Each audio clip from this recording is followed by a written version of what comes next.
axer mon propos sur deux points très importants et qui sont, un est très compliqué et justement c'est au cœur des représentations. Donc ça me paraît important de consacrer beaucoup de temps dessus, mais ça va être mon second point.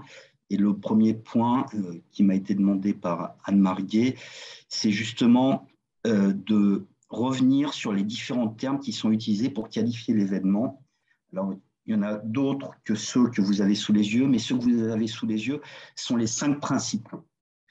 Et pour le dire tout de suite, en tout cas en ce qui concerne les 4 premiers, ce sont 4 termes qui ne datent pas de l'après-guerre et qui sont tous nés au cours de l'événement. Autrement dit, l'usage de ces termes-là n'est pas rétroactif, il a été utilisé par les contemporains, mais avec une particularité, c'est qu'à chaque fois, on a affaire à un point de vue différent.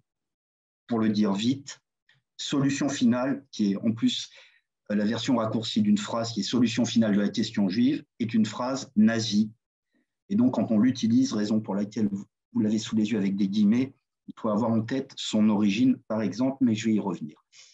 Maintenant, il y a un point qui m'a marqué en vous écoutant, parce que vous êtes au Québec, qui a donc toute l'histoire du Québec avec le français par rapport à l'anglais, c'est que vous utilisez toujours le terme holocauste, ce qui en soi, enfin, ça pourrait pointer plein de problèmes, mais le principal problème par rapport à l'histoire du Québec, à la volonté du Québec de maintenir le français comme langue pure, non contaminée par l'anglais, c'est que holocauste est un terme d'origine anglo-saxonne dans l'usage.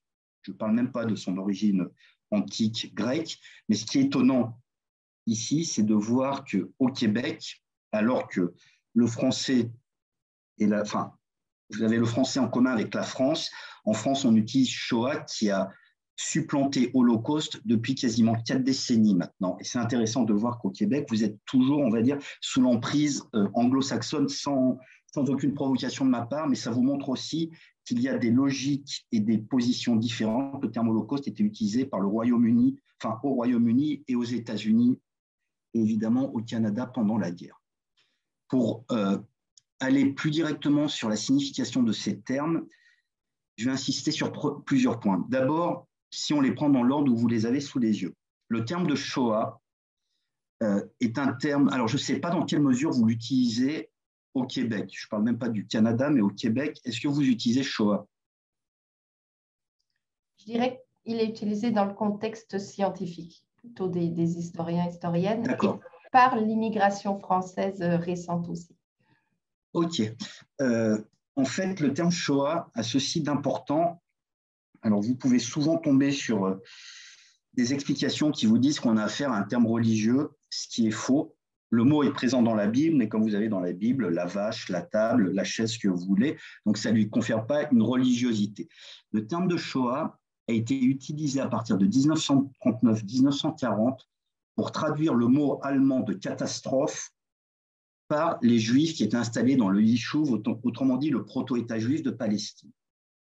On a affaire à, en plus sur fond de renaissance de l'hébreu depuis la fin du 19e siècle, et donc de la recherche, de la recréation d'un vocabulaire en rapport avec le temps, autrement dit, en essayant d'utiliser des mots anciens pour qualifier des choses modernes, pour traduire le terme allemand de catastrophe avec un cas, autrement dit, de catastrophe en français.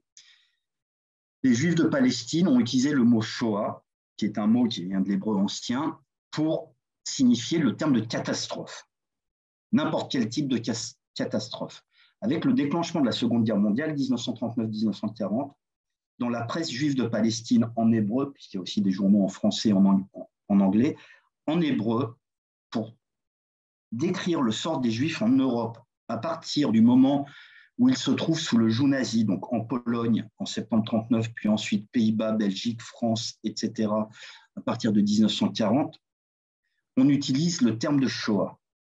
Et à partir de la fin de l'année 1941, quand les assassinats de masse commencent à être connus, on utilise a fortiori le terme de Shoah, mais peu à peu, en quelques mois, on va parler de la Shoah avec un S majuscule. Désormais, il ne s'agit plus d'une catastrophe, mais de la catastrophe. Et ces termes-là, il va être utilisé en Palestine mandataire britannique jusqu'en 1948, puis à partir de 1948, il va tout de suite être adopté par les Israéliens et en premier lieu par les historiens israéliens, notamment les premiers historiens de Yad Vashem, pour qualifier l'événement. Il va ensuite peu à peu se diffuser, notamment à partir des années 70 en Europe, à un moment où justement, alors je fais un petit saut en avant, où le terme Holocauste va être questionné et peu à peu disqualifié. Je vais y revenir dans quelques instants. Et Shoah a commencé à être adopté en France par des milieux intellectuels et scientifiques, notamment dans les années 70, avant le film de Lanzmann, qui est éponyme et qui a très largement véhiculé et familiarisé le terme. Et si vous voulez vous amuser, enfin, si vous avez le temps, vous pouvez chercher un des premiers ouvrages avec le titre de Shoah publié en France à la fin des années 70 par le Centre de documentation juive contemporaine qui va ensuite devenir le Mémorial de la Shoah. Ça s'appelle l'enseignement de la Shoah. Donc, vous voyez que la question ne se pose pas d'aujourd'hui, mais qu'elle remonte à quasiment un demi-siècle. Sauf qu'à l'époque, on écrit Shoah, C-H-O-A. Donc, vous voyez aussi que les choses évoluent. Maintenant, pour aller vite, pour avoir du temps pour les échanges avec vous, le terme de solution finale, lui, je vous l'ai dit, il est d'origine nazie.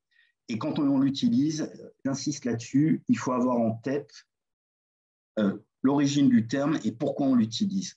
Autrement dit, on ne peut pas l'utiliser de façon anodine ou innocente pour une raison très simple. On a affaire à une phrase hautement antisémite, en l'occurrence solution finale de la question juive. Pourquoi hautement antisémite? Il y aurait une question juive, déjà. Donc, dès que vous avez affaire à quelqu'un qui vous dit qu'il y a une question noire, une question musulmane, une question arabe, ce que vous voulez, vous savez que vous avez affaire à un raciste, à un négrophobe. On peut continuer ainsi. Donc, déjà, la question juive est une expression raciste et évidemment, s'il faut apporter une solution, c'est qu'il y a un problème. Il y aurait donc un problème avec cette minorité-là, comme avec d'autres minorités. Autrement dit, solution finale de la question juive est une phrase hautement antisémite dans sa construction même. Et en plus, elle a une particularité, elle est apparue au tournant des années 1940-1941, à un moment où le régime nazi était en train d'échafauder différentes solutions finales.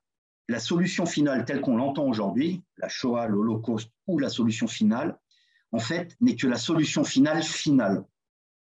Pourquoi? Parce qu'entre 1940 et 1942, il y a eu plusieurs solutions finales envisagées, toutes n'étant pas liées à l'assassinat des Juifs, puisque la solution finale dans sa dernière acceptation est l'assassinat systématique. Avant, on a d'autres solutions finales pour les évoquer très rapidement. Vous avez par exemple l'immense projet de déportation des Juifs d'Europe vers l'île de Madagascar, qui est qualifié de solution finale. Vous avez un autre projet de déportation des Juifs, cette fois vers la Sibérie, qui est échafaudé dans les mois qui précèdent le déclenchement de l'invasion de l'URSS, qui lui aussi est appelé solution finale.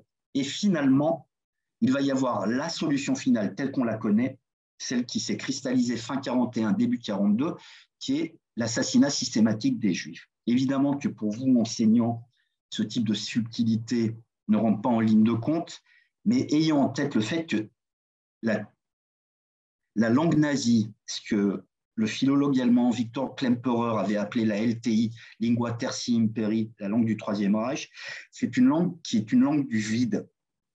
Il n'y a pas de signifiant dans les mots qui sont utilisés. Quand vous dites solution finale de la question juive, ça ne dit pas assassinat systématique des Juifs. Il faut vraiment insister là-dessus. On a affaire à une expression vide de sens, outre évidemment sa signification antisémite, qui ne dit pas la réalité, au point qu'elle a pu être utilisée pour différentes solutions finales, entre guillemets. Maintenant, pour en venir au troisième terme, celui d'Holocauste, que vous utilisez donc, ce terme-là, d'abord, pour le coup, lui, il a une origine hautement religieuse, si vous le trouvez dans la Bible, par exemple, ou vous le trouvez chez Homère, si vous lisez l'Odyssée, enfin l'Iliade et l'Odyssée, il y a des holocaustes à toutes les pages. L'holocauste, c'est une offrande à une divinité, un sacrifice par le feu. Maintenant, ce terme-là d'holocauste, à la fin du 19e siècle et au début du 20e siècle, en particulier dans le monde anglo-saxon, beaucoup moins dans la sphère francophone, le terme d'holocauste a été utilisé comme synonyme de catastrophe. Et si vous regardez notamment la presse anglo-saxonne qui couvre la Première Guerre mondiale, on parle de l'Holocauste qui s'est abattu sur l'Europe. Ou alors, en 1917, enfin, même avant, il y a plusieurs grands incendies qui vont toucher le bassin méditerranéen, Thessalonique et Smyrne, qui vont détruire ces villes-là, des incendies, tout ce qu'il y a de plus accidentel. Et on va parler de l'Holocauste de Smyrne ou l'Holocauste de Thessalonique. Et vous voyez comment ce terme-là, qui est à l'origine religieux, devient synonyme de catastrophe.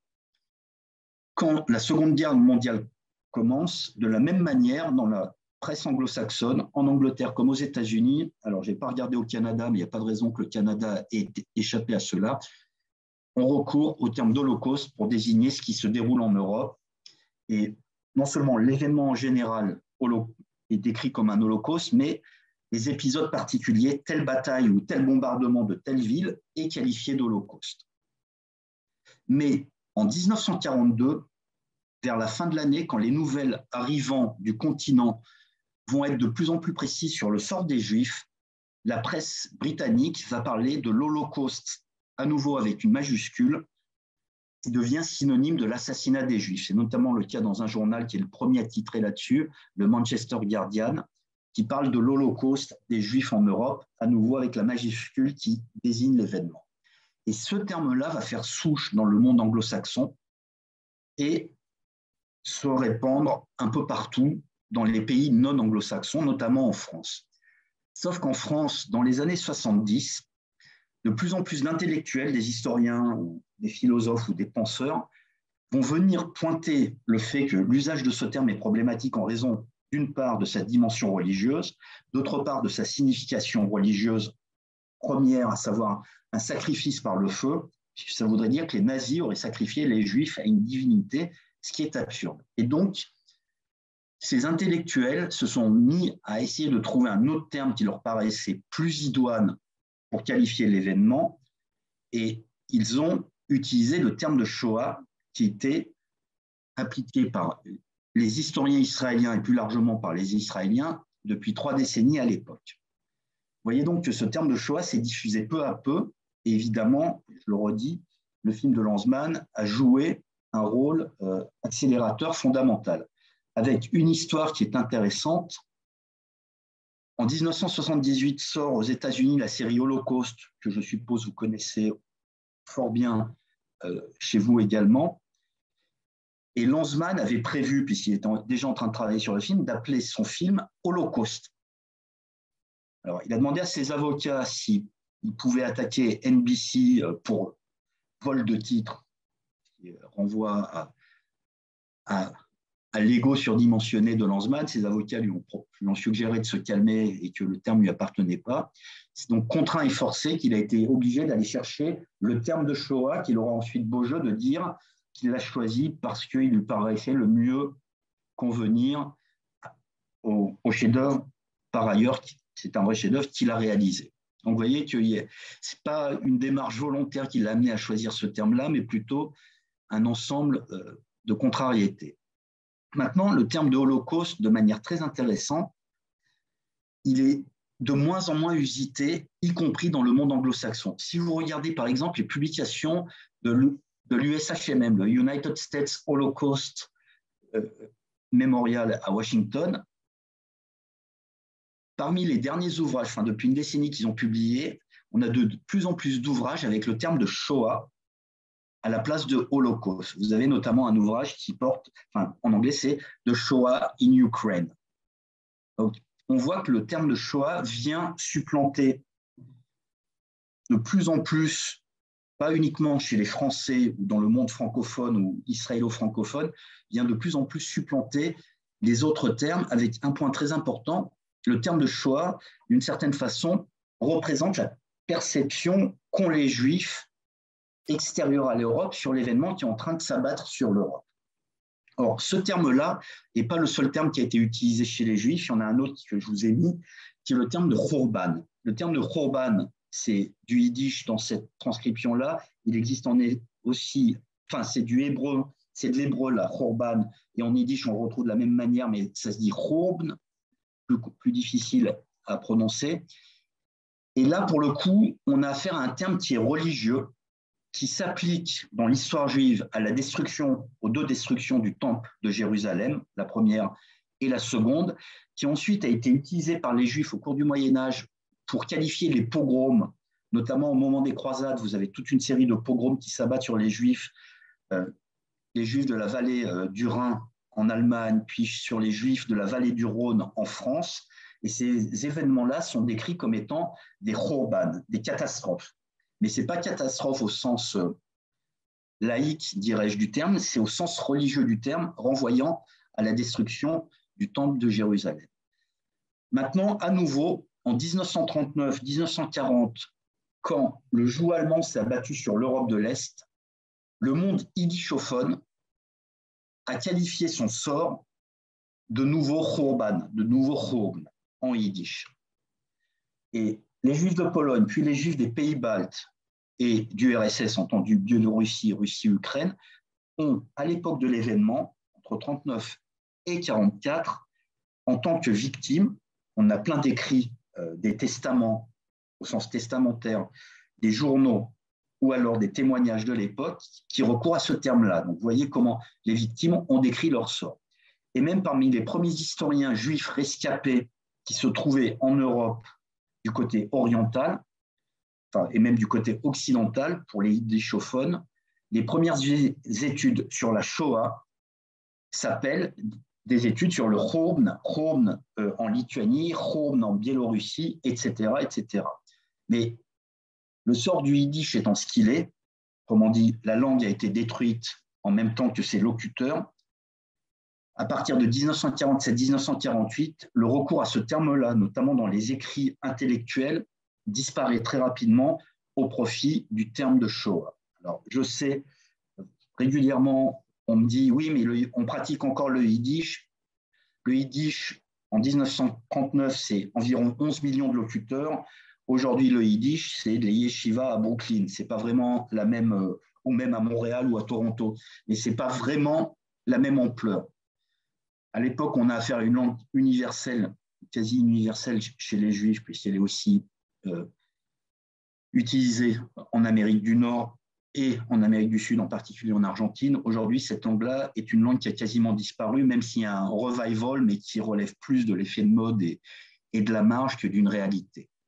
Donc, vous voyez que le terme Chorban a eu une existence, une importance également, mais il a disparu en raison de l'événement lui-même. Le Chorban a fait que le yiddish a disparu. Et dernier terme sur lequel je vais aller très vite, mais qui nécessiterait quasiment des heures de discussion, parce que c'est sans doute celui qui pose le plus de problèmes, et avec des problèmes qui sont par ailleurs différents selon les pays, c'est le terme de génocide. Alors, personne n'est d'accord sur ce qu'est un génocide. Pour le résumer, je vais vous faire une affirmation qui est vraie. Vous pouvez commettre un génocide sans assassiner personne. Voilà, c'est aussi simple que ça. Or, tout un chacun pense qu'un génocide, c'est l'assassinat de masse. Or, le texte de loi, puisque c'est une loi, c'est un crime, le génocide, le texte qui fixe le génocide ne dit absolument pas ça. Le génocide, c'est la destruction d'un groupe. Si vous stérilisez tous les hommes ou toutes les femmes d'un groupe, vous n'avez tué personne et vous condamnez la pérennité du groupe. Vous commettez un génocide. L'un des problèmes avec le terme de génocide, c'est que quand on dit génocide, on pense à la Shoah. Or, le terme de génocide a été pensé par un juriste polonais d'origine juive qui était réfugié aux États-Unis, qui s'appelait Raphaël Lemkin. Lemkin a pensé pas uniquement le terme de génocide, puisqu'il a forgé un néologisme, mais le crime lui-même, en ayant la Shoah sous les yeux. Ça, c'est le cœur même de l'idée. Et tout un chacun, depuis la fin de la guerre, se représente le génocide à l'aune de la Shoah ou d'un autre événement qui ressemble sensiblement, mais c'est loin d'être identique à la Shoah, qui est ce que les Arméniens appellent la catastrophe, autrement dit le génocide des Arméniens. Alors, il y a énormément de différences pour autant entre les deux. Je ne suis pas en train de relativiser l'un par rapport à l'autre.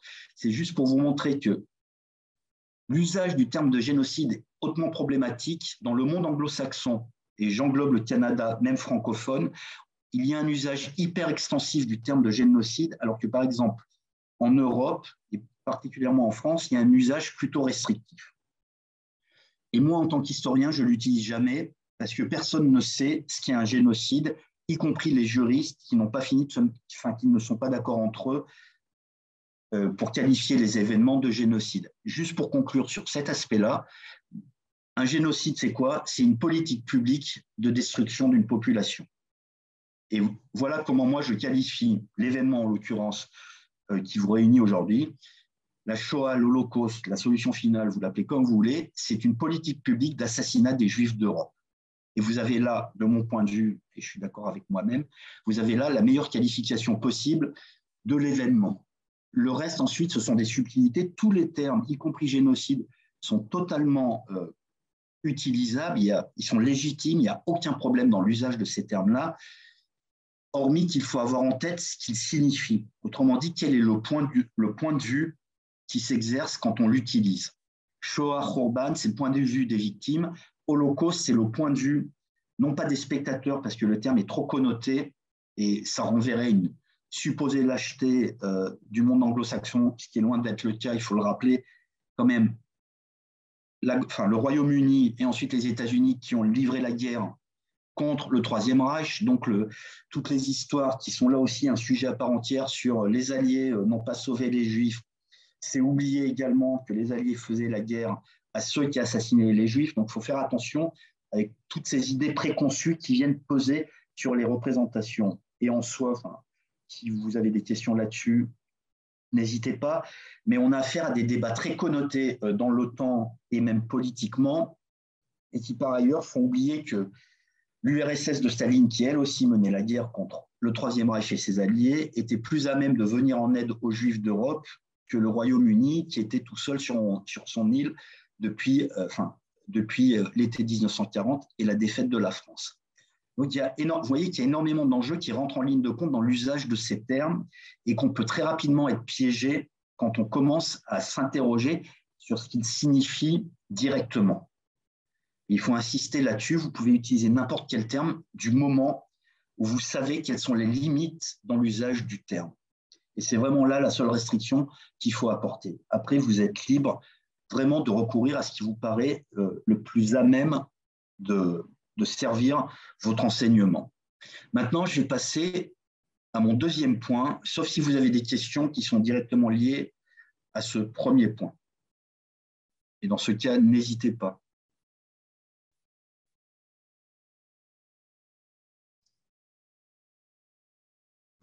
Pour l'instant, j'en vois pas. Bon, si on n'a pas. Je ne vois pas de main levée non plus. Bien. Je vais passer au second point, et qui sera second, donc le dernier, mais qui va prendre un peu de temps, qui concerne le plus gros problème en matière de compréhension et de représentation de la Shoah. Pour une raison très simple. Et, ça fait un moment que je ne suis pas venu au Canada, mais la dernière fois que j'étais au Canada, ce problème existait comme dans le reste du monde entier. Autrement dit, il y a cette confusion entre la Shoah et les camps de concentration. Confusion qu'on retrouve de partout, y compris au musée à Montréal, puisqu'on j'en avais parlé à l'époque avec Audrey notamment, et qui est quelque chose qu'on retrouve de partout, alors que paradoxalement, les historiens, ce que je vais vous dire, ce n'est pas moi qui l'ai inventé, les historiens l'ont pointé depuis 6 décennies maintenant, avec notamment Raoul Hilberg, qui a écrit La destruction des Juifs d'Europe au début des années 60. Il existe une confusion phénoménale, et hautement problématique, entre la violence nazie et ce qui a été la solution finale, entendu projet de politique d'État de destruction des Juifs. Ce que vous avez sous les yeux est la carte des centres de mise à mort utilisés pour la solution finale.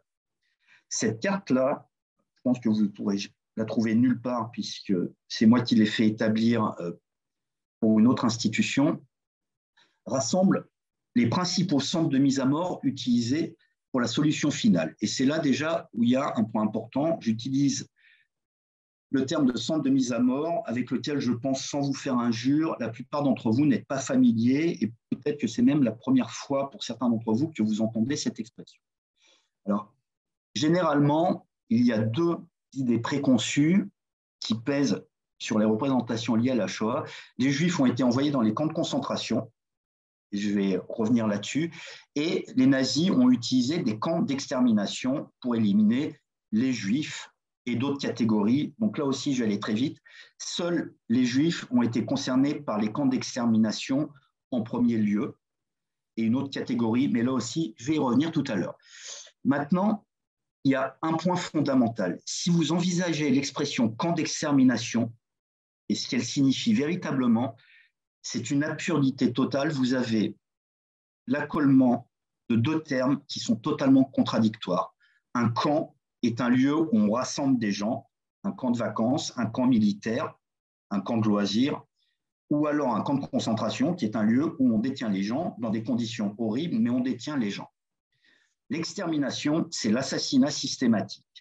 Vous ne pouvez pas avoir un camp si vous assassinez systématiquement les gens. Le camp est inutile. Un camp, c'est un lieu où vous maintenez les gens détenus. En fait, cette expression est vide de sens. Et dès le début des années 60, Raoul Hilberg l'a pointé et a proposé en lieu et place une autre expression qui est celle de centre de mise à mort, killing centers en anglais. Cette expression-là, elle est utilisée par les historiens du champ, les spécialistes de la Shoah, depuis les années 60. Ce qui est d'ailleurs un marqueur très fort. Quand vous entendez un historien qui se prétend être spécialiste de la Shoah, qui vous parle de camp d'extermination, sachez que vous avez affaire à quelqu'un qui ne connaît pas le sujet. Pourquoi est-ce que j'insiste là-dessus? Pour une raison très simple. Je vous ai dit que la Shoah était une politique d'État. Or, au service de cette politique d'État, le Troisième Reich a construit des centres de mise à mort. Je reviendrai sur cette carte tout à l'heure, mais si vous regardez cette carte, en fait, vous pouvez voir des sites que vous connaissez forcément comme Auschwitz ou Treblinka, et toute une série de sites que vous ne connaissez absolument pas, et c'est totalement normal, comme Mineralny Vody, qui est tout à droite de la carte, qui se trouve en Russie, enfin au bord de la carte que j'ai dû rajouter à la main il n'y a pas longtemps, ou alors un site que vous connaissez sans doute, mais pour d'autres raisons, qui est le site de Babi Yar, où a lieu une immense exécution de Juifs. Babi Yar, qui est à côté de Kiev, une immense exécution de Juifs en septembre 1941, raison pour laquelle on connaît le site. Mais on ne sait pas qu'ensuite, pendant 2 ans, les Allemands ont exécuté, en plus des 33 000 premières victimes, 50 000 autres victimes juives à Babi Yar. Maintenant, voilà les images qu'on a en tête quand on parle de la Shoah. Les rescapés des camps de concentration, morts ou vivants, et souvent ressemblant à des morts vivants, qui ont été découverts par les armées alliées au printemps 1945, quand ils ont découvert les derniers grands camps en Allemagne. Et c'est ce type de photos qui ont été fixées par les Alliés et très rapidement diffusées pour montrer l'horreur de ce qui a été le régime nazi, horreur évidente, qui ont fixé nos représentations. On peut voir Eisenhower et plusieurs généraux de l'armée américaine à Buchenwald, ou alors vous avez ici le camp de Mauthausen, où on a reconstitué la libération quelques jours plus tard, ou une autre photo qui est très célèbre, où est censé figurer notamment Elie Wiesel quelque part sur le Chali. Les versions divergent. En soi, ce n'est pas très significatif, mais voilà comment est-ce qu'on se représente la Shoah. Ce qui n'est absolument pas le cas. Voilà ce qu'est la Shoah. Voilà un des sites qui est sur la carte, qui est le site de Ponar. Et voilà ce qu'ont trouvé les Soviétiques quand ils ont libéré la Lituanie du joug allemand. Un site où se trouvaient une quinzaine de fosses. Toutes les fosses étaient bouchées. Et dans chacune de ces fosses se trouvaient environ 5 à 6 000 cadavres de juifs des environs, soit de la capitale de Lituanie, soit des environs de toute la région, donc de Vilnius et de ses environs, qui ont été exécutés là, environ 80 000 personnes. Voilà le site de Belzec. Donc, vous avez une vue aérienne. Je vais juste changer le pointeur pour pouvoir... Ah non, celui-là, vous n'allez pas le voir. Donc, voilà où se trouvait le centre de mise à mort de Belzec, et voilà ce qu'il en reste quand l'armée soviétique, pour le coup, l'a photographié en 1944, il n'en reste rien. Ou alors, le site de Treblinka, et vous pouvez voir qu'il n'en reste rien, hormis une ferme qui a été construite après la destruction du site par les SS. Et voilà des photos prises au sol à Treblinka. Et à nouveau, tout ce qu'il y a à voir, ce n'est pas grand-chose. Des ossements, quelques débris, autrement dit rien. Et une photo de rien, ça ne fait pas un récit, une narration. Là, vous avez une narration, quelque chose de visible. Évidemment, là, quelque chose de hautement palpable, au sens premier du terme, alors que sur toutes les photos que je viens vous montrer, qui sont des photos de la Shoah, pour le coup, il n'y a rien à voir. Maintenant, je vais le dire de façon très rapide et brutale, mais en m'appuyant sur un document d'origine nazie, donc comme ça, vous pouvez voir que je ne vous raconte pas n'importe quoi. Les camps de concentration n'ont jamais été utilisés dans le cadre des politiques antisémites. Entre 1933 et 1945, le nombre de juifs envoyés dans les camps de concentration a été extrêmement faible, et vous avez là un document interne au service de l'ASS qui vous montre le nombre de juifs envoyés dans les camps de concentration depuis la prise du pouvoir en 1933 jusqu'à la fin de l'année 1942. 73 000 personnes. Quand ce document est établi, on a déjà 4 millions de victimes de la Shoah. Donc vous voyez que l'usage des camps de concentration est dérisoire.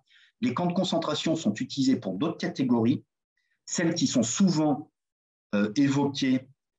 Et à nouveau, ça renvoie à l'usage du terme holocauste que je n'ai pas pointé tout à l'heure. Alors pour le coup, je ne sais pas si chez vous, au Québec, c'est le cas. En revanche, aux États-Unis, depuis les années 90, l'usage du terme holocauste est devenu très extensif. De synonyme pur de la Shoah, il est devenu l'ensemble des victimes des politiques nazies, autrement dit, non seulement les juifs, mais aussi d'autres catégories comme les homosexuels, les opposants politiques, etc. Là, ce n'est pas le lieu, autrement, on ne m'a pas demandé de traiter de ces questions-là et il faudrait beaucoup plus de temps. Mais par exemple, il n'y a pas de politique d'assassinat contre les homosexuels par le Troisième Reich. On a affaire à une politique très particulière qui, en plus, n'est pas une invention nazie, mais qui s'inscrit dans l'histoire allemande, qui remonte à un texte de loi de 1871 que les nazis ont continué à appliquer et qui a continué à être appliqué jusqu'à la fin du XXe siècle en RFA. Et les homosexuels allemands et uniquement allemands ont été envoyés dans les camps de concentration, autrement dit dans des lieux de détention ou dans des prisons. C'est là aussi où il y a quelque chose d'important. Les 2/3 des environ 70 000 victimes homosexuelles allemandes, entre 1933 et 1945, les 2/3 ont été détenus en prison et pas dans les camps de concentration. Donc vous voyez comment est-ce que les représentations s'attachent à des représentations à proprement parler, puisqu'on représente la violence homophobe du régime nazi avec le triangle rose, qui est arboré notamment au moment des commémorations pour rappeler le souvenir des victimes homosexuelles, alors que l'immense majorité des victimes homosexuelles n'ont jamais porté le triangle rose, elles étaient détenues en prison, alors que ce triangle-là était porté en camp de concentration. Et on pourrait continuer comme cela pendant un moment pour déconstruire cela, ce qui n'enlève rien à la réalité de la répression homophobe réalisée par le régime nazi. Mais derrière ce terme holocauste qui est ultra englobant, il y a plein de politiques très différentes les unes les autres qui renvoient à des réalités en termes d'application, de mise en œuvre et de cibles qui sont très variées. Par exemple, les homosexuels ne sont concernés que dans les frontières du Troisième Reich, autrement dit, ce sont les Allemands. En revanche, si vous prenez les Tziganes ou les Sinti-Romas, je ne sais pas comment est-ce qu'au Québec vous les désignez, en France c'est les Tziganes, en Allemagne on parle de Sinti-Roma, en anglais de gypsisme, aujourd'hui le terme commence à être disqualifié. Eux sont visés par un génocide également, mais qui est un génocide qui passe par d'autres méthodes et par d'autres finalités que le génocide des Juifs. Et par ailleurs, les centres de mise à mort ne concernent pas les Tziganes, puisque la plupart des Tziganes vont être assassinés dans d'autres lieux. Maintenant, pour en revenir au centre de mise à mort et aux camps de concentration, vous avez là une carte des camps de concentration qui correspond certainement à ce que vous connaissez, notamment en termes de noms, Mauthausen, Dachau, Buchenwald, Ravensbrück, qui est le grand camp pour les femmes, ou alors évidemment Auschwitz, qui a été le plus grand de tous les camps de concentration. Et je vous remets la carte des centres de mise à mort pour que vous puissiez voir la différence. Il n'y a quasiment aucun point de contact à une exception près, ou une et demie. La seule exception importante étant celle d'Auschwitz, la deuxième et Majdanek, qui est un camp qui se trouve ici, un camp de concentration qui se trouve ici, et qui a servi de lieu d'assassinat d'appoint fin 1942, début 1943. En fait, l'assassinat des Juifs s'est déroulé dans les territoires où se trouvaient les populations juives à assassiner. En fait, ce que les nazis appellent le Lebensraum, l'espace vital, correspond à ce que, d'un point de vue démocratique, on pourrait appeler le Yiddishland, là où se trouvaient les grandes communautés juives en Europe. Mais pas exclusivement, puisque vous pouvez voir qu'il y a eu un centre de mise à mort en Croatie, dirigé par le régime Ustaša, ou alors un autre à Zemun, dans la banlieue de Belgrade, puisque la Serbie était un territoire rattaché directement à l'Empire allemand. Il faut vraiment entendre empire au sens colonial du terme. Les Allemands ont érigé des centres de mise à mort dans les territoires qu'ils administraient directement, qui représentaient leur empire colonial. L'Allemagne, dans ses frontières les plus poussées, donc Auschwitz et Chelmno, par exemple, se trouvent en Allemagne, ou alors dans les territoires coloniaux de l'Est, le gouvernement général et les territoires occupés sur l'URSS.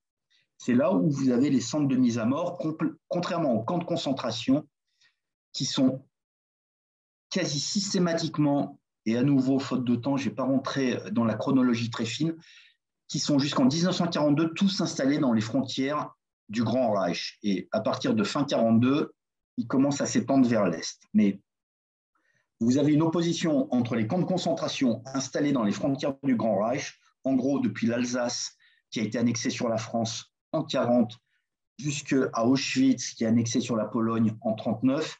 C'est l'espace où sont érigés les camps de concentration. Et au-delà d'Auschwitz, vous avez l'espace où sont érigés les centres de mise à mort.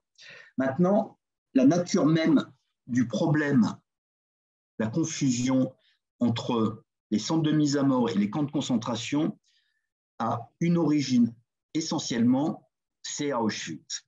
Et en fait, pour comprendre Auschwitz, il faut vraiment déconstruire le lieu parce que, paradoxalement, avec Auschwitz, on a quelque chose qui est assez intéressant d'un point de vue intellectuel, c'est que Auschwitz est devenu le symbole de la violence nazie. Tout le monde sait ce que c'est qu'Auschwitz. Et le grand paradoxe, c'est que, en fait, personne ne sait ce qu'est Auschwitz. C'est le lieu le plus compliqué dans toute l'Europe allemande. Et c'est là où il y a un énorme problème. Si on prend Buchenwald, Dachau ou Mauthausen, qui dans les années 50 à 80 étaient les lieux emblématiques de la violence nazie, il n'y a pas de problème, on a affaire à des lieux simples, avec plein de guillemets, on a des camps de concentration. Ou alors vous prenez Treblinka, qui a pendant très longtemps été le centre de mise à mort le plus connu de la Shoah. Là aussi, vous avez affaire à quelque chose de très simple, c'est un lieu où on assassine les Juifs. Or, Auschwitz, c'est ces deux éléments-là, plus des dizaines d'autres que je n'ai pas le temps d'énumérer avec vous, mais voilà ce qui est Auschwitz, camp de concentration. En fait, ce n'est pas Auschwitz, camp de concentration que vous avez sous les yeux, c'est le camp de Birkenau, qui est un immense quadrilatère. Et vous pouvez le voir, ça c'est le quadrilatère parfait. Je remets avant comme on peut le voir. Donc vous avez un immense ensemble dont on a l'impression que tout est dans tout. Voilà le camp de concentration de Birkenau, autrement dit Auschwitz II. Mais en fait, c'est encore plus compliqué que ça, parce que Auschwitz II se compose de 3 tranches qui ont été construites chronologiquement. La première, la deuxième et la troisième, dont vous pouvez voir qu'elle n'est même pas achevée en 1944. Il devait même y en avoir une 4e qui ne sera jamais mise en chantier. Donc, vous voyez, non seulement c'est Auschwitz II, donc déjà Birkenau, qui est construit en tranches successives, et en plus, à côté, vous avez ce qu'on appelle le centre de mise à mort, avec ici, dans le carré rouge, le bunker 1 et au-dessus, tout en haut de la photo, le bunker 2, ce sont 2 fermes qui ont été transformées en chambres à gaz en 1942 pour servir à la solution finale. Les Juifs qui sont envoyés à Auschwitz descendent ici sur un quai qui va très rapidement être appelé par les SS le quai des Juifs, la Judenrampe. Là, les SS effectuent une sélection et c'est là où on a quelque chose de très particulier. J'ai cité tout à l'heure Treblinka comme centre de mise à mort. Treblinka a un fonctionnement très simple. 900 000 Juifs déportés à Treblinka, 900 000 Juifs assassinés. Voilà ce qui est un centre de mise à mort. Toute personne qui y rentre est assassinée. Et on compte une trentaine de rescapés de Treblinka qui ont réussi à s'évader à la suite d'une révolte fin 1943. À Auschwitz, et uniquement à Auschwitz, on va avoir quelque chose de très particulier. Quand les Juifs arrivent sur la rampe, les SS opèrent une sélection. Autrement dit, ils vont désigner un faible nombre de Juifs, non pas pour être assassinés immédiatement, mais pour être envoyés au sein du camp ou des camps qui constituent l'ensemble que constitue Auschwitz. Parce que Auschwitz est un immense projet de construction à la fois urbain, industriel, agricole. Il faut de la main-d'œuvre en permanence. Et dans ce lieu-là, ce qui est une exception dans la solution finale, les SS vont épargner une petite proportion de Juifs qu'ils ne vont pas assassiner immédiatement, mais qu'ils vont envoyer à l'intérieur du camp de concentration. Et c'est là où la chronologie et la topographie sont très importants. Quand le bunker 1 qui se trouve ici et le bunker 2 qui se trouve tout en haut sont en fonction en 1942 et que les victimes débarquent ici, ces deux tranches-là du camp n'existent pas. Le camp de Birkenau se réduit à ce rectangle que vous avez sous les yeux. Or, on a là quelque chose de fondamental qui va être gommé ensuite par la construction du site. Voyez à quel point ces espaces dévolus à l'assassinat n'ont rien à voir avec le camp de concentration. Mais la construction du camp de concentration qui va aller d'ouest en est, même si ce n'est pas vraiment l'ouest et ce n'est pas vraiment l'est, c'est plutôt du nord au sud, mais on va dire d'ouest en est pour faciliter les choses. En même temps, le centre de mise à mort, lui, va continuer à être agrandi et rationalisé par la construction de 4 chambres à gaz couplées avec des crématoires que vous voyez ici. Crématoire 2, 3, 4 et 5. Le premier crématoire étant à Auschwitz 1. Et vous avez là le mouvement qui s'est mis en place. Le camp de concentration, à proprement parler, s'étend dans cette direction. Le centre de mise à mort s'étend dans l'autre direction.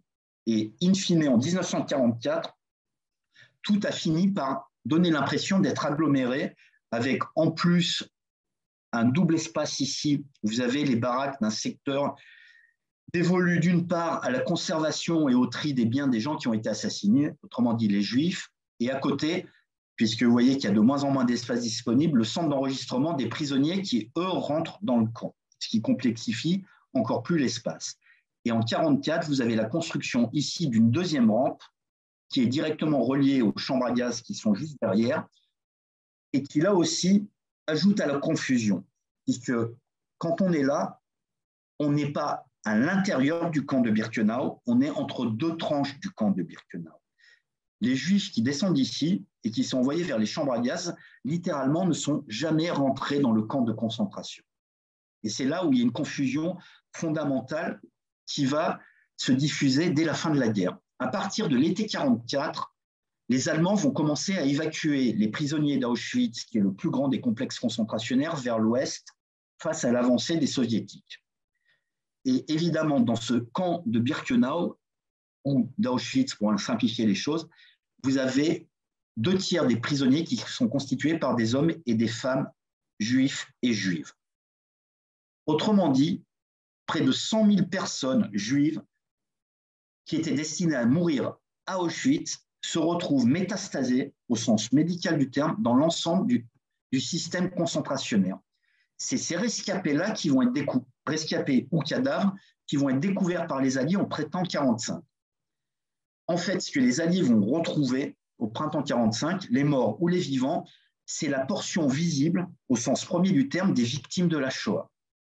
Les victimes de Treblinka, de Belzec, des fusillades, des Einsatzgruppen, on ne les retrouve pas puisqu'elles n'existent plus. Et donc, l'incompréhension ou la compréhension de ce qui a été la Shoah va se fixer sur la portion congrue qui a été retrouvée physiquement visible. Alors que ce qui n'a pas été retrouvé, les quelques 6 millions de victimes,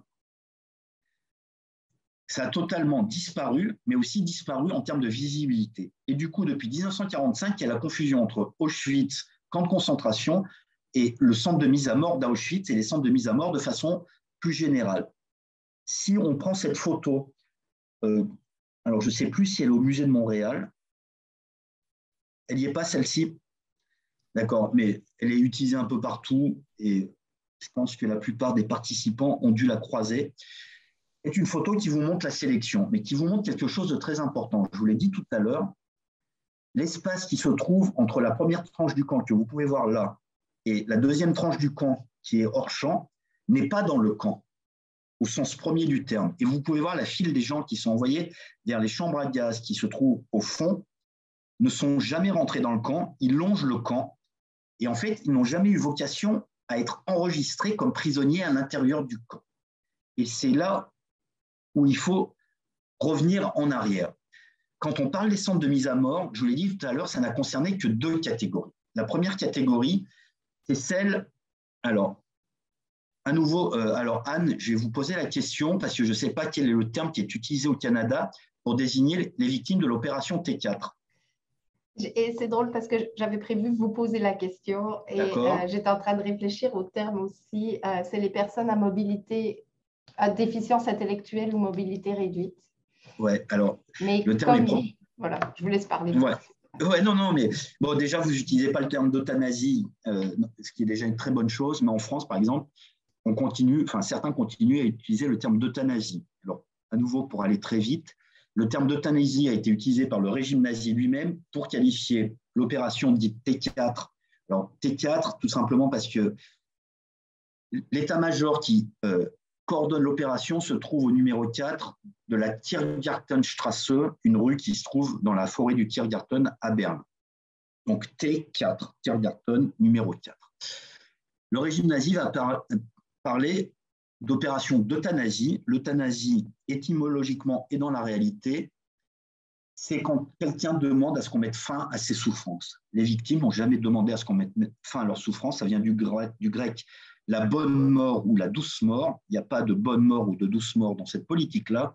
Le régime nazi a décidé de lui-même d'éliminer ceux qu'il considérait comme étant génétiquement abâtardis. On a affaire à une opération d'auto-épuration de la race aryenne. En gros, le régime nazi va décider d'éliminer tous ceux qui sont considérés comme étant génétiquement tarés.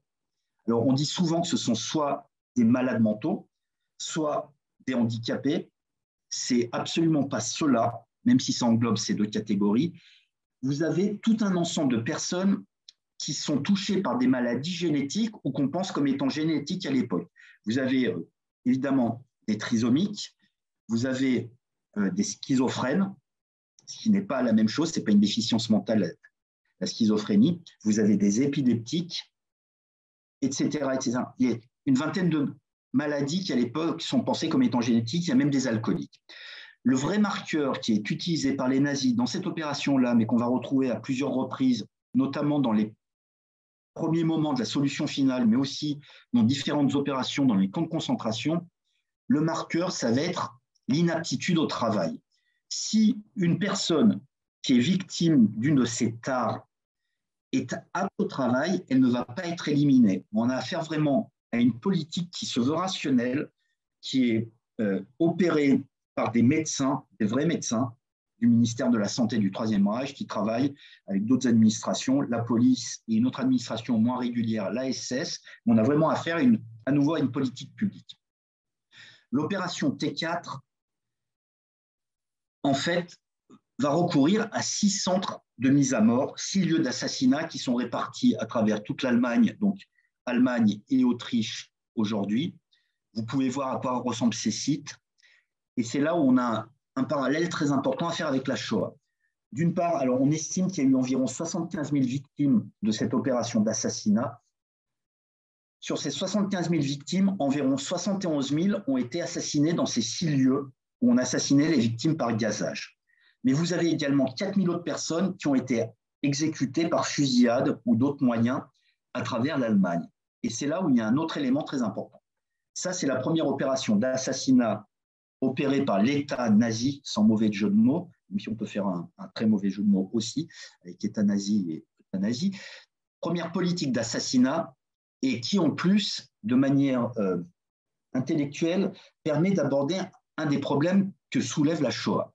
La Shoah, pendant très longtemps, et continue même jusqu'à aujourd'hui, est réduite à l'utilisation des chambres à gaz. Et d'ailleurs, ça a ouvert la voie aux négationnistes, pas de chambre à gaz, pas de Shoah. En fait, moins de la moitié des victimes de la Shoah ont été assassinées par le recours aux chambres à gaz. L'immense majorité des victimes de la Shoah, pour le dire autrement, n'ont jamais vu une chambre à gaz. En fait, la politique du régime nazi, la solution finale ou la T4, dans les deux cas, c'est une politique d'assassinat. Peu importe le moyen technique par lequel on passe, qu'il s'agisse de chambres à gaz ou de fusillade ou de famine, etc., etc. Vous voyez comment la technique vient biaiser l'entendement. En fait, on a quelque chose de très important avec l'opération T4. Pour la première fois, l'État nazi va mettre en place une politique où l'État, entendu des administrations, vont décider du sort d'une population donnée, en l'occurrence des gens qui sont médicalement désignés comme étant un danger pour la race aryenne. Maintenant, pour vous montrer, on dispose de, comme pour la Shoah, de photos qui montrent comment cet assassinat a été réalisé. Vous pouvez voir que des Allemands ont constaté qu'on brûlait des corps sur les lieux d'assassinat de la T4 et donc ils ont fait des photos. Maintenant, pour vous montrer aussi à quel point il est impropre d'utiliser le terme de camp d'extermination, je vais vous montrer quelques sites autres qu'Auschwitz. Vous avez là le site de Ponard, qui est en rose ici, dont je vous ai montré une photo tout à l'heure où il n'y avait rien à voir. Vous voyez que le site de Ponard se trouve juste à côté de la capitale lituanienne. Ce site a plusieurs avantages. D'abord, vous pouvez voir que la voie ferrée passe juste à côté, il y a même une station de train. L'autoroute qui relie Vilnius à Grodno et à Varsovie passe tout à côté également. Et ce site de Ponard, qui se trouve au milieu d'une forêt, a commencé à être installé comme étant une base de l'armée rouge. L'armée rouge a commencé à creuser des citernes qu'elle n'a pas achevées quand les Allemands ont supplanté les Soviétiques en Lituanie. Voilà à quoi ça ressemble. Donc des citernes vides. Et en fait, on a affaire à une base militaire donc, qui a été ceinturée de barbelés. On fait rentrer les Juifs sur le site et on les exécute au fond des fosses. Et vous pouvez voir ici des auxiliaires lituaniens qui opèrent pour le compte des Allemands. Et à la fin, les 15 citernes ou citernes inachevées ont été remplies d'environ 80 000 corps de victimes. Autre exemple qui est encore plus évident pour vous montrer à quel point on ne peut pas parler de camp d'extermination, le site de Chelmno, qui en fait s'étend sur une douzaine de kilomètres entre la ville de Koło et le village d'Abié, qui est un tout petit village. Et au milieu de cet ensemble, vous avez le village de Chelmno. Donc sur la carte, vous pouvez voir une grande voie ferrée qui relie le ghetto de Łódź, qui est le deuxième grand ghetto de Pologne, de Łódź en français, qui relie Łódź à la ville polonaise de Koło. Et ensuite, vous avez une voie ferrée secondaire en jaune qui relie les différents villages des environs. En fait, voilà comment est organisé le centre de mise à mort de Chelmno, parce qu'en fait, il s'étend sur la douzaine de kilomètres. Donc, je vais vous montrer très rapidement. La ville de Koło a été renommée Wartbrücken, puisqu'on se trouve en territoire annexé à l'Allemagne. Voilà la gare où arrivent les victimes, une gare tout ce qu'il y a de plus normal.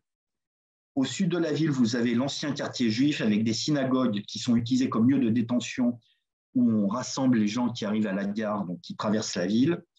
Vous avez un garage qui a son importance, qui est utilisé par les SS pour réparer des camions.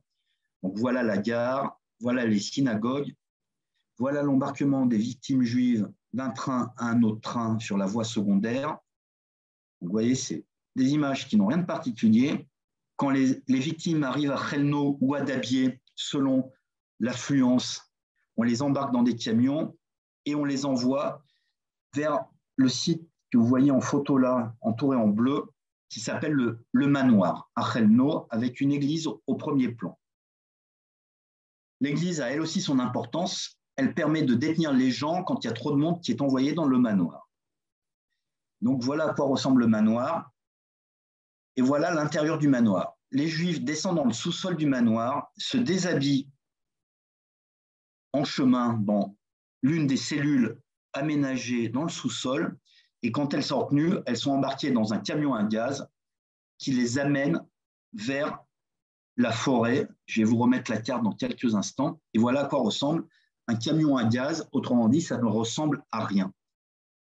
le centre de mise à mort de Chelmno, pour revenir en arrière, c'est une succession de lieux qui ont été aménagés pour l'assassinat, avec le début de l'assassinat au sens physique du terme à Chelmno et la fin de l'assassinat dans ce qui s'appelle le camp de la forêt, là où se trouvent les fosses, où on se débarrasse des corps une fois que l'assassinat a été réalisé.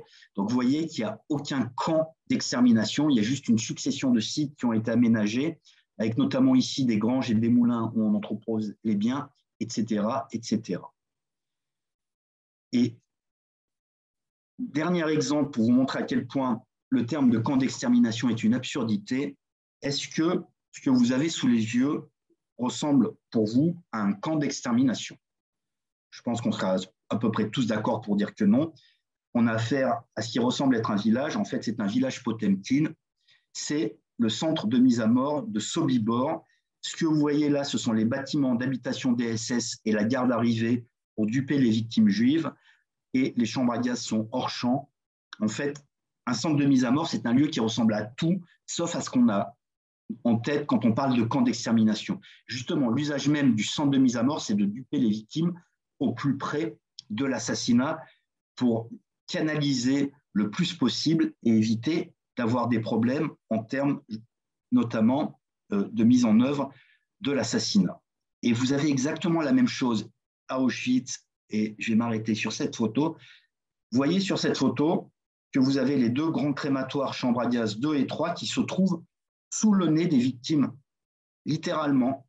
Ça ne relève pas du camp. On a affaire à des bâtiments dont l'aspect est totalement inoffensif et anodin, et ça fait partie du processus de duperie.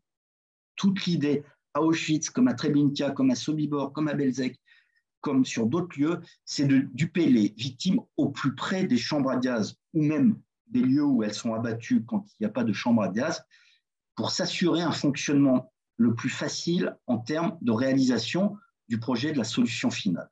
Donc vous voyez à quel point il est important aussi de comprendre pourquoi est-ce que les historiens insistent lourdement, comme je viens de le faire avec vous pendant 3/4 d'heure quasiment, pourquoi il est impropre d'appeler cela des camps d'extermination. C'est absurde d'un point de vue de logique, on va dire philologique, mais c'est aussi absurde d'un strict point de vue historique. On perd de vue la réalité de la manière dont s'est déroulé l'assassinat. Et je vais m'arrêter là en vous remerciant et en laissant la place aux questions. Alors, merci beaucoup, Tal, vraiment pour cette présentation. J'en ai encore appris. Donc, c'est le temps des questions, encore une fois, soit dans la zone de conversation, de discussion, soit en levant la main. Et puis, il y a déjà des questions qui sont apparues dans votre présentation, donc je vais les reprendre. Il y avait une question de Maria Munoz qui demandait sur la carte des camps de concentration, pourquoi il y avait plusieurs couleurs rattachées aux camps de concentration? Il y a plusieurs couleurs, tout simplement. Alors, je vais la remettre. C'est les sous-camps, les commandos. En fait, c'est les commandos qui sont rattachés au camp et c'est la raison pour laquelle vous avez des couleurs. Donc, si vous prenez Natzweiler, qui est le camp qui se trouve en Alsace, vous avez le camp principal et tous les commandos qui sont répartis autour. Et donc, chaque couleur renvoie à un camp et à ses sous-camps.